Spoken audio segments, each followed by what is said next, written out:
Hello, everybody. Recording live from somewhere. It's The Session with Mel G. And now for my next number, I'd like to return to the Classic. I think that we should start with this session. But before we begin, let me ask you a few questions. Hey everyone, welcome to TheSessionTV. I'm your host Mel G, and today's Classes in Session is episode 10 on one of my personal favorite rappers who just dropped after 5 years his new album titled 2000. That would be Joey Badass, Joseph Badman, Javon, Unique, however you may know him, but it's been quite the wait. But I'm so happy to say that he really came through for us as fans. This is a solid project, and I'm super excited to be breaking down one of his tracks. So let's talk about this album as a whole for a second. He was supposed to drop originally on June 17th, however it got pushed back due to some sample clearances, which is normal. People were very upset, but since that announcement he had an amazing rollout. I feel like people don't do that so often nowadays. They kind of do the surprise drop or just do one song and then just drop. But because of the delay, I feel like he had some time to feed his fans little by little leading up to the official date, which was July 22nd. So he dropped singles, music videos, he started his tour, which is the 1999/2000 tour, and he also did the anniversary show for 1999 on June 12th, which was 10 years of 1999. At the top of the year, Joey dropped The Revenge, which is a track that didn't make the album. However, it was just a way to tell his fans, like, I'm coming, yo, I'm coming for my revenge. He was like, with the visuals and the wearing the red, he was just turned the fuck up on this track. But he did not slack on the bars. He always brings his best bars. And like he said, I just came back for the win. He sings along on that track. So I love that one. Then in March, he dropped Head High, which is a part of 2000. A super chill, somber track, which sings about his life and overcoming personal issues. And the chorus is amazing, of course, where he says, this is for men who took a day to relax, hugging the block, but the block ain't hugging back. The other notable part of that track, of course, is when he raps about XXX Tentacion and remembering his friendship together, how he met him and went to go visit him, and how they eventually jumped on a track together before he passed. And then on the side, he also dropped a feature, which was on Chance the Rapper's song, and they also performed at the BET Awards, which was super highly received. Everybody loved it, so that was great for him. Joey then proceeded to drop 3 more singles before the album officially dropped. Where I Belong dropped on July 1st. It's just amazing, such beautiful production by Statik, Selektah, of course, which they worked so much throughout the project. Basically half of the album is produced by Statik, and Joey just slid on the track. About a week later, he dropped Survivor's Guilt, where he let his pen bleed. I was just so in shock and just so happy for him in a sense, because I feel like he talked about so many things that his fans have been waiting for him to address, and he did it in his own way on his own time. He talks about, of course, the passing of Capital Steez, and just opening the track with Capital Steez's voice. Of course, it was so like numbing almost, because he just talks about being an outsider, not being accepted, and that people should be more understanding. He also described how he suffers from survivor's remorse, his relationship with Steez, how eventually they differed and went on sort of different paths. He was hurt that fans would blame him for Steez dying, so he finally addressed all those issues with Steez, and something that the fans have been longing for many, many years, especially after the beef with Steez's family. Then he explains also how this track is also dedicated to his cousin Junior, who passed away, and how hard it's been to carry on without both of them. Something in the track that definitely got to me is how he explained that his cousin Junior wouldn't be able to meet his daughter and hold her, you know, all that stuff, see her grow up. And it just like, it's so touching, you know, to talk about family. Somebody that we don't know personally, but just to let his legacy live on and his spirit live on through his music is just beautiful, and a way for Joey to vent and get that stuff off his chest. Definitely a special surprise to hear my fave Ab-Soul at the end, you know, talking about Steez and how they all met. And he mentions Doe Burger as well, which is Ab-Soul's best friend, who just passed this year, unfortunately. So I feel for these men, and hopefully they get past these hard times, you know. The final single that released before the album dropped was Zip Codes, accompanied by the music video. This one was produced by fellow Pro Era member Kirk Knight, and stunning is a sport on this track. It just makes you feel so fancy, so smooth, you know, they did their damn thing. So finally the album drops on July 22nd, and on track 1 you get The Baddest, which is featuring Diddy. Like, woo, what a way to open that. Now that Joey lives in LA, you can tell that him and Diddy have formed this natural just friendship and relationship. I'm sure he gets a lot of advice from him, some mentorship from him. This track is such a vibe and a little bit more upbeat. It was produced by Eric the Architect and Chris McNally. Love me some Eric from Flatbush Zombies, he's the shit. So he opens up the track with that classic Diddy talk that we all know and love. He just follows up by saying, I can take 5 years off because my shit is timeless. My core got my back, so I'm standing on my promise. No lies told here. What an opening track. Make Me Feel is track 2 on the album, and that's the song I chose to break down on today's episode. So continuing on, Where I Belong, we spoke about. Brand New 911 follows, produced by Chuck Strangers, another Pro Era brother, and featuring Westside Gunn. We got a small preview of this track when he released a throwaway video for Let It Breathe, which I did a lyric breakdown back when it dropped. Cruise Control's the next track, produced by Mike Will Made It, and it's such a chill, beautiful track. He got his singing on, and we get a surprise feature at the end of that one by my absolute favorite, which is Nasir Jones. And I just love how Joey is respected by all these legends. And I completely agree with what Nas said about him. He says he's a wise man that has age on him, like he's been here before, but he's a young king.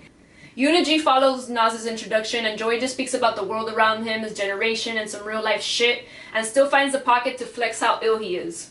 Zip Codes is next, followed by the smoothness of One of Us featuring Larry June. They did their thing. Such a cool track, summer track feel, you know what I mean? Welcome Back is the next track featuring Chris Brown and Capella Gray, which is like another hit song for the radio, for the ladies. It's a vibe.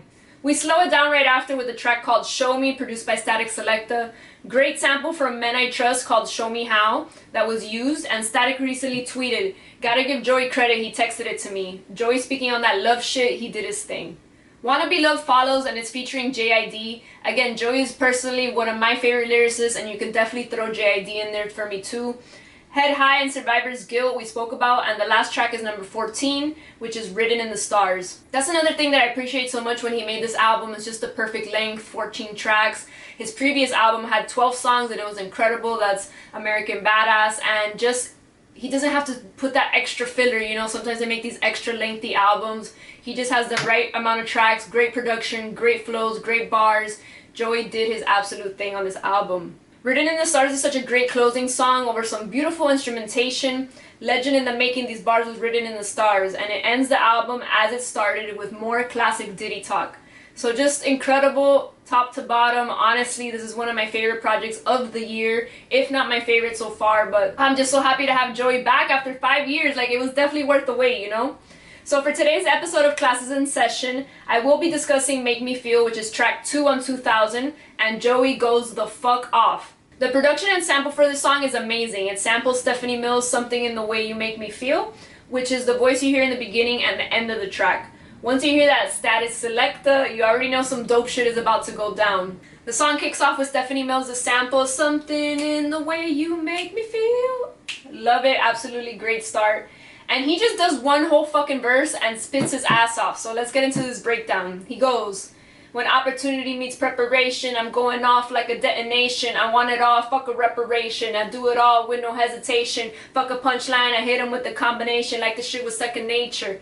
Man, he opened this verse going crazy. Great flow, amazing rhyming, and delivering a message of I have arrived and I'm on a mission. No more wasting time, seizing his opportunities. Now that they're all in front of him, he's coming for it all. He is definitely hitting us with those combination bars to start the opening of the track. Then he goes, laying down the law like the shit is legislator. Alligator jars so ain't nobody greater. I bow my head down and do my numbers like it's nothing major. Joey is stating his claim of being the greatest and doing it in creative ways. You know, the alligator jars, greater than symbol. And he's saying that he's had such a great success keeping his head down, doing his thing, and remaining humble. Although he does great numbers with his music, he has a solid fan base. Then he goes, over time I've been too humble, time to up the wager. 8 figures later, got my life all figured out. Gotta have tunnel vision if you wanna make it out. No fear of missing out. 10,000 hours in, now it's time to make it count. Piggybacking off the previous bars, he's back with a vengeance after he's been humble all these years and ready to bet it on himself. He shows that confident attitude throughout this whole album. 8 figures later, ha, I can imagine, yo. He's acting on short films, and most recently, of course, he's on Power Raising Kanan as the villain. He plays an amazing villain as Unique. He plays Rebel in the Wu-Tang Saga on Hulu. Like, he's doing it all, man. And he gives some great advice at the last part saying, you gotta focus, don't worry about missing out. And once you put in those 10,000 hours, you gotta make it count when you're in the spotlight. Taking notes here myself. Thin line between brevity and longevity. One thing I never sacrifice is integrity. I ain't nothing like these rappers, it's a disparity. None of these is seeing me just for clarity. I love how he continues to paint the picture of him being so far ahead of other rappers, and there's nothing to compare here between them. None of them are seeing me just for clarity. What a bar. He's going crazy. That whole part was amazing, and I love how he's saying one thing I never sacrifice is integrity. Rest in peace to Steez. In June, they put the battery inside my back. Now I'm back to leave a casualty and flee the scene casually. I ain't even gotta aim, it's all hip accuracy. Amen in Jesus' name and still going blasphemy. It's always rest in peace Steez. And of course, on a more family level, his cousin Junior. He's taking those losses and turned them into motivation and trying to make them both proud. Casualty, casually, hip accuracy. He's really going off this whole time and knows his boys still have his back in that last line. Niggas got audacity, thinking that they could come after me, running this shit on these tracks just like an athlete. Automatic classic when you get Joey on a static beat. Man, the audacity of these rappers, nobody is competing with his skill level. Running shit on these tracks like an athlete is a great comparison to his run and rap and the nice picture he painted. For years, Joey and Statik have been making classics. If you know, you know. And if you didn't know before, then welcome. This whole album is incredible. What an amazing team. All my bars appreciating with time like a Paddock Philippe. Ooh, I've been thriving. New Prezi on my wrist, I call it Joe Biden. If I shoot, I never miss. I'ma keep firing. The flow tyrant. I woke up and chose violence. Product of my environment. Walking in my alignment. Man, I love what he's doing here when he says his bars appreciate like a watch. Like, let's fucking go, Joseph. I've never been tired of the shit he raps about from all his previous albums to 2000. He's personally grown with me, especially since we're around the same age. The Biden line is funny. If I shoot, I never miss. I'ma keep firing. The float tyrant. I woke up and chose violence. Product of my environment. Walking in my alignment. These lines are so crazy, okay? Like, he's just spazzing the whole track, and I'm so here for it. He definitely chose violence on this track. Product of his environment and walking in my alignment was so beautiful, and the bars continue to flow with the next lines. I'm the reason one is talking about retirement. I'm the reason one because often have been silent. Bow down to your highness, Brooklyn's finest. Let's fucking go, Joey. Kill him with the fucking bars. He reps Brooklyn so damn well. There's no competition. Keep him silent after this new album. I came up from the underground and had to keep climbing.